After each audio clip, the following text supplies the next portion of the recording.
اگر سیکولر پاکستان بنانا تھا تو انڈیا کی گورنمنٹ تو آج بھی اچھی ہے پاکستان، وہاں تو جمہوریت آج بھی زیادہ پنپتی ہے، ایک دفعہ بھی کوئی ڈکٹیٹر نہیں آیا، تماشا لگایا ہوا ہے میں یہ کر دوں گا میں وہ کر دوں گا۔ پاگل قوم سمجھتے ہو ہمیں؟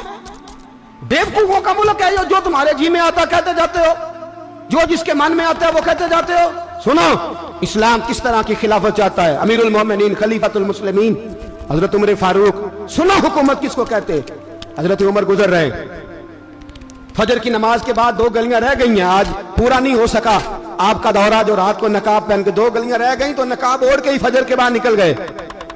ایک چھپر ہے چھوٹا سا، ایک کٹیا ہے جھونپڑی، بوڑھی اماں بیٹھی ہے، عمر فاروق گزرنے لگے، بوڑھی کو پریشان دیکھا، اماں جی اجازت ہو تو اندر آ جاؤں؟ بوڑھی کہنے لگی چل دوڑ جا، اپنا کام کر، کیوں اجازت دوں؟ تیری مہربانی اماں آنے دو۔ کیا دوڑ جا؟ تیری مہربانی اماں گزارش ہے، چلو آ جاؤ۔ حضرت عمر فاروق فرمایا کرتے تھے میں نے اس عورت سے آئین سیکھا ہے، آئین، میں نے اس سے قانون سیکھا ہے، اس بوڑھی عورت سے۔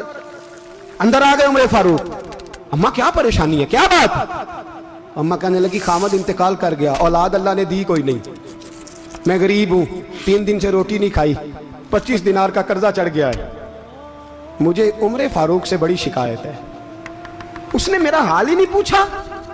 حضرت عمر کہتے تھے مجھے اس نے دستور اور آئین سکھایا، کہنے لگے شکوہ ہے، عمر آیا ہی نہیں۔ حضرت عمر کہنے لگے اماں، عمر کو کیا پتا کہ تو اس حال میں ہے، اماں دستور بیان کرتی ہے، اماں جمہوریت کا اعلان کرتی ہے، کہتی ہے نہیں پتا عمر کو، تو عمر سے کہو چھوڑ دے حکومت، اس کے حوالے کرے جو خبر رکھ سکتا ہے، نہ ادھر ادھر کی تو بات کر، یہ بتا کہ قافلہ کیوں لٹا، مجھے رہزنوں سے غرض نہیں، تیری رہبری کا سوال ہے، عمر سے کہو چھوڑے حکومت، اس کو دے جو پتہ رکھ سکتا ہے۔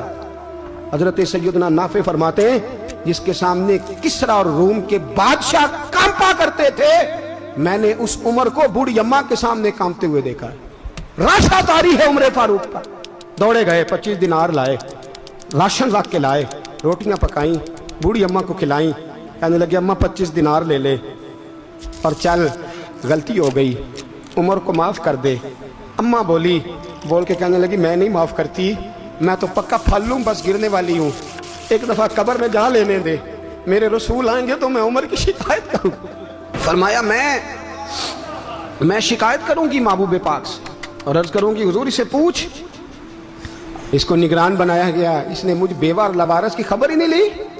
یہ ہے آئین اسلام، یہ ہے دستور مصطفیٰ کریم صلی اللہ علیہ وسلم۔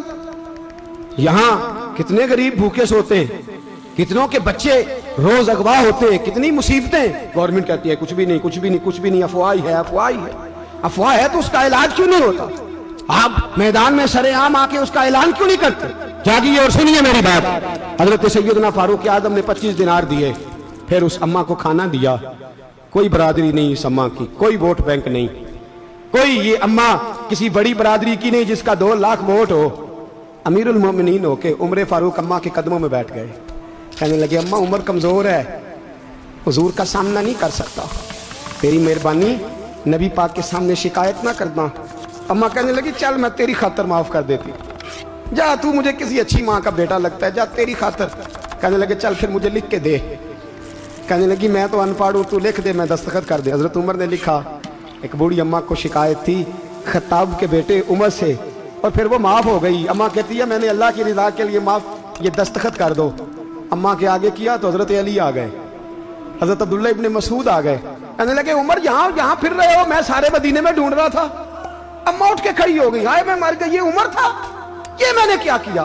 حضرت عمر کہنے لگے اماں نہ، اپنے وعدے پہ قائم رہ، تو نے جو کہا تھا اس پہ قائم رہ، ہمیں تو بتایا گیا تھا یہ والا نظام پاکستان میں آئے گا، یہ کہا تھا قائد اعظم نے، یہ رنگ ملے گا تمہیں۔ کہا ماں تو وعدے پہ قائم رہ، لکھ کے دے۔ لکھا، اماں نے سائن کیے، پھر حضرت علی سے کہنے لگے بطور گواہ آپ بھی سائن کر دو، پھر عبداللہ ابن مسعود سے کہنے لگے آپ بھی سائن کر دو۔ سائن ہو گئے تو جناب عمر نے رکا لپیٹا، حضرت علی کو کہنے لگے علی تو میرا دوست ہے، میری صبحوں اور شاموں سے واقف ہے، علی تو میرا رازدار ہے یار، مجھے یقین ہے کہ میں تجھ سے پہلے مر جاؤں گا، جب عمر کا انتقال ہو جائے تو یہ رکا میرے کفن میں رکھ دینا، یہ رکھنا میرے کفن میں۔ علی کہنے لگے پھر کیا ہوگا؟ پر میں جب نبی پاک میری قبر میں آ کے پوچھیں گے نا بتا تو حکمران تھا کیا کر کے آیا ہے، تو فرمایا میں رکا نکال کے عرض کروں گا سونے ایک اماں ناراض تھی میں اسے بھی راضی کر کے آیا.